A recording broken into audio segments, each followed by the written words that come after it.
जी हाँ दोस्तों, एसआईआर पर सुप्रीम कोर्ट में केस करने वाले सीडीएस चीफ के खिलाफ साहब का नया कदम, धर लिए गए अमित मालविया। बहुत स्वागत है आप सभी का। आप देख रहे हैं द राजनीति का विशेष सेगमेंट खबर और विश्लेषण। मैं हूं जबार खान। दोस्तों, आखिर ऐसा क्यों हुआ कि सीएसडीएस के चीफ संजय कुमार के खिलाफ में पूरी की पूरी भारतीय जनता पार्टी पिल पड़ी है, और वो अमित मालविया जिन्हें फेक न्यूज का किंग कहा जाता है, वो भी नित नए अंदाज में सीडीएस चीफ संजय कुमार के खिलाफ में प्रहार करते दिखाई दे रहे हैं। क्या संजय कुमार सीएसडीएस चीफ का सुप्रीम कोर्ट में बिहार एसआईआर के खिलाफ केस करना सरकार को नागवार गुजरा? क्या है पूरा का पूरा मामला, आपको विस्तार से बताते हैं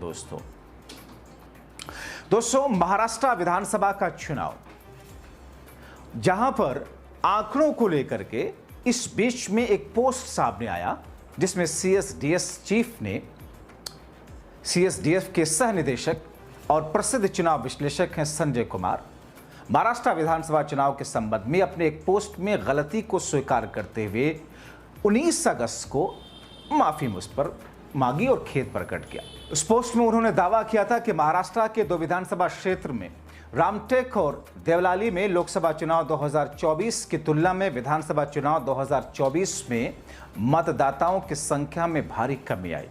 इस पोस्ट को बाद में डिलीट कर दिया गया, जिसके बाद बीजेपी संजय कुमार पर तीखा प्रहार कर रही है, सिर्फ एक गलती मानने से इनकार कर रही है। और सबसे ज्यादा प्रहार आईटी सेल बीजेपी का अमित मालविया, जिन पर हजारों फेक न्यूज फैलाने का आरोप है, वो करते हुए दिखाई दे रहे हैं। लोग ये कह रहे हैं, चर्चा इस बात की चल रही है कि क्या संजय कुमार, जिन्होंने सुप्रीम कोर्ट में बिहार एसआईआर के खिलाफ में केस किया, क्या उनके ऊपर कोई दबाव डाला गया उनके उस डेटा को डिलीट करने के लिए, माफी मांगने के लिए, जिसके आधार पर चुनाव आयोग के खिलाफ में और लोगों का आक्रोश बढ़ रहा था। दोस्तों, संजय कुमार ने तो पूरी ईमानदारी बरतते हुए अपने एक्स हैंडल पर माफी मांगते हुए कहा, अब उन बिना दबाव के या फिर दबाव के जो भी है, मगर महाराष्ट्र चुनाव के संबंध में उन्होंने कहा, मेरे ट्वीट्स में गलती हुई। 2024 के लोकसभा विधानसभा चुनाव के डेटा की तुलना में हमारी डेटा टीम ने गलत डेटा पढ़ लिया। मैंने कोई गलत सूचना फैलाने का इरादा नहीं किया था। वो कहते हैं कि संबंधित पोस्ट को हटा लिया गया। दोस्तों, संजय कुमार ने अब हटाए गए पोस्ट में दावा किया कि रामटेक विधानसभा क्षेत्र में 2024 के लोकसभा चुनाव में 4,66,203 मतदाता थे, जो कि विधानसभा में घट करके 2,86,931 हो गए, यानी कि करीब करीब 38.5% की कमी। इस तरह देवलाली में लोकसभा चुनाव में 4,56,072 मतदाता थे, जो कि विधानसभा चुनाव में 2,88,141 हो गए, यानी कि करीब करीब 37% की कमी। मगर हद तो देखिए कि बीजेपी ने गजब खेल शुरू कर दिया। वो बीजेपी का आईटी सेल और इसके मुखिया अमित मालविया, जो खुद फेक न्यूज के जन्मदाता माने जाते हैं, पीछे पड़ते देखे। संजय कुमार की माफी के बाद बीजेपी के आईटी सेल प्रमुख अमित मालविया ने थेथराई करते हुए जो कहा, वो जरूर सुनना और देखना चाहिए ताकि आप समझ सके खेल है क्या।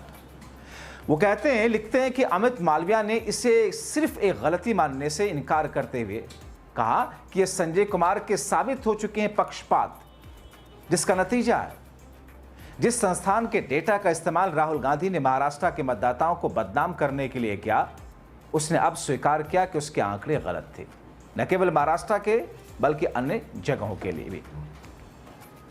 जबकि खुद बीजेपी आईटी सेल प्रमुख अमित मालविया पर खुद फेक न्यूज फैलाने के आरोप हैं दोस्तों, आप जानते हैं, लेकिन उन्होंने न तो कभी अपने ट्वीट वापस लिए, न ही माफी मांगी। इनके खिलाफ फेक न्यूज फैलाने के आरोपों की भरमार है। पिछले दिनों अमित मालविया ने तुर्की में कांग्रेस पार्टी का दफ्तर खुलवा दिया था, और देश का एक चैनल, रिपब्लिक नाम का एक चैनल, जिसके मुखिया ने अमित मालविया के ट्वीट के आधार पर कांग्रेस का अपने शो में खूब मजाक उड़ाया। कांग्रेस की ओर से 20 मई को बेंगलुरु में अमित मालविया और उस चैनल के हेड के खिलाफ एफआईआर दर्ज कराई गई। मालविया ने इस कृत्य के लिए माफी अब तक नहीं मांगी।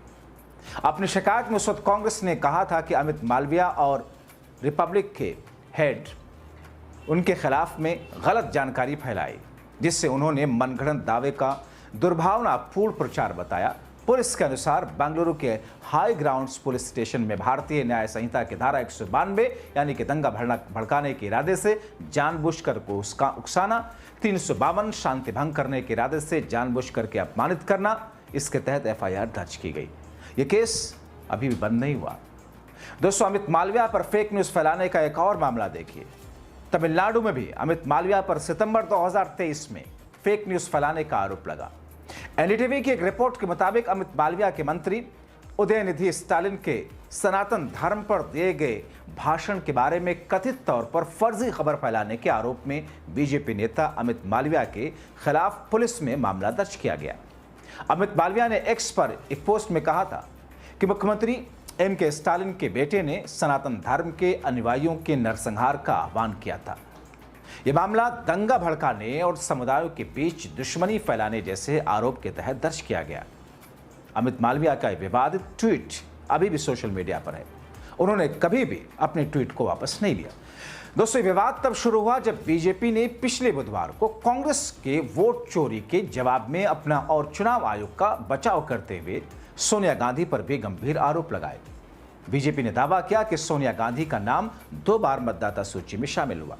बिना उनकी इटली की नागरिकता छोड़े बीजेपी की आईटी विभाग प्रमुख अमित मालविया ने एक्स पर तत्कालीन प्रधानमंत्री इंदिरा गांधी के आधिकारिक निवास की मतदाता सूची का एक दस्तावेज साझा किया, जिसमें दावा किया गया कि सोनिया का नाम 1 जनवरी 1980 को मतदाता सूची में जोड़ा गया था। लेकिन कांग्रेस और टीएमसी सांसद साकेत गोखले ने अमित मालविया के दस्तावेज को फर्जी बताया। अमित मालविया ने आज तक इस कृत्य के लिए माफी नहीं मांगी। अमित मालविया ने आरोप लगाया कि सोनिया गांधी का नाम 1980 में जब वो इटालिक नागरिक थी और फिर 1983 में भारत की नागरिकता मिलने से कुछ महीने पहले मतदाता सूची में शामिल की गई। हम ये भी नहीं पूछ रहे कि राजीव गांधी से शादी के 15 वर्षों बाद तक उन्होंने भारतीय नागरिकता क्यों नहीं ली। अगर ये स्पष्ट चुनावी कदाचार नहीं है तो क्या है? इसका जवाब केरल कांग्रेस ने जबरदस्त ढंग से दिया। कांग्रेस केरल ने सोशल मीडिया एक्स पर पोस्ट करते हुए कहा, आपका फोटोशॉप बहुत अच्छा, लेकिन गलती कर रहे हैं। राष्ट्रीय राजधानी क्षेत्र दिल्ली का गठन 1991 के 69वें संवैधानिक संशोधन अधिनियम के द्वारा हुआ। 1980 में यह दिल्ली का केंद्र शासित प्रदेश था। अपने पापा नरेंद्र मोदी से बेहतर सुझाव ले। यानी अमित मालविया ने फर्जी दस्तावेज शेयर किया था। उधर टीएमसी के सांसद साकेत गोखले ने बीजेपी के आईटी सेल प्रमुख अमित मालविया पर निशाना साधते हुए लिखा, बीजेपी के आईटी सेल कुली ने जाली दस्तावेज पोस्ट किया।